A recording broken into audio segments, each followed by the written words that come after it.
I build bikes, I strip bikes, fix bikes, you know, and I'm just learning how to do more things. It's fun communicating with my fellow mechanics and fixing bikes. Keep me motivated, doing something positive, you know, not in the streets lingering, doing bad things. I remember my dad put training wheels in my bike, rode it for like 2 days, and he took them off. Since I got a wrench, I had the same blue wrench for like the last 15 years. Like, I've been that dedicated. But now, ever since I've been here, I done taught so many classes, and all the kids look up to me now. I'm a mentor to a lot of kids now.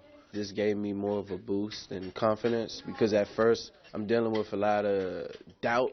A lot of people doubt me from where I'm from and probably wouldn't believe that I'm going to make it this far. Like, I didn't believe, I'm 22 now. I didn't think I was going to make it to see 22, truthfully. I want to get out so I could come back and help the community. If we don't show the youth no attention that we care, then they're not going to care for themselves. Our way is to show these kids attention by giving them something to do. Start youth mechanics. Start from young and go up. Because if they start now, then they're going to have something to do once they get older. Good job. Tell you what, I look up to him. He's amazing. That sounds like a real special place, and it is a special place for kids. And joining us now to tell us more about it, it's Gearing Up Bicycles founder Katie Lupo and the executive director Sterling Stone. Thanks for coming in, guys. Yes. Now tell us, Katie, I want to start with you. You founded this bike shop. It's not traditional. Why do something like this? Why do this?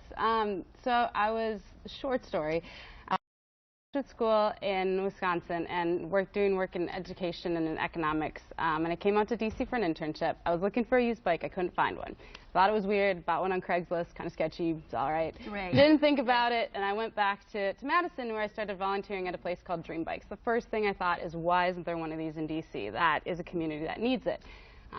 So that's such a strong bike culture in D.C. Yes. And you're the executive director. Tell me, how do you find the young people who come in and they're not paid, they volunteer, and their work is good? How does that happen?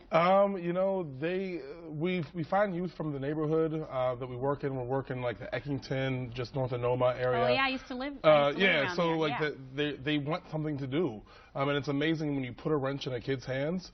All of their kind of like the stereotypes, all the issues you have, you know, the isms that come with being from the neighborhoods, they all go away. It's just them and a wrench, and it creates a whole new kid almost, you know, overnight. That's brilliant. Why don't you know how to fix a bike? I don't know. Maybe I need a wrench. You missed a boat. You love volunteers. So you gotta join us and be a volunteer with us. Sterling, what's your background? How'd you segue into this? I actually started out as a teacher. I'm a former principal, and I hadn't ridden a bike in 20-some-odd years since I was in high school myself. Wow. And there was this wonderful young lady who comes and volunteers. I was director at another nonprofit. She comes and volunteers and says she has this idea for a bike program. I said, do you know the kids I work with? This is not going to fly. They want to play basketball. They want to do football. And then I actually I witnessed it firsthand. Whenever the whole putting the wrench in her hands, I witnessed it. And I was like, this is unbelievable. Took it to another neighborhood, did it again. And I said, this is amazing. What can I do to make this, to push it to the next level? Because it was just like a little program, and now we have a bike shop. And right. That's amazing. And how many young people? Because I know some of these neighborhoods. Years ago when I was living there, they had the police checkpoints where you had to show your ID to get into the neighborhood because it was so bad. So how many young people are flocking to your shop as an alternative to really being hurt out there in the street? We've actually worked with over 100 youth that have earned bikes just this summer through our program. We had 16 youth mechanics that were all volunteer this summer.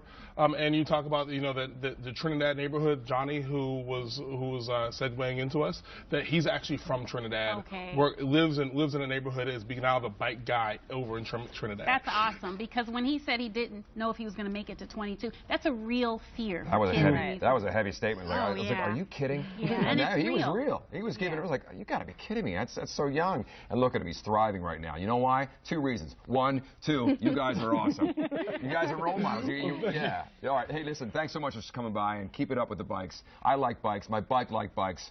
And whatever. You guys are awesome. Thanks again. Thank you. Good. All right.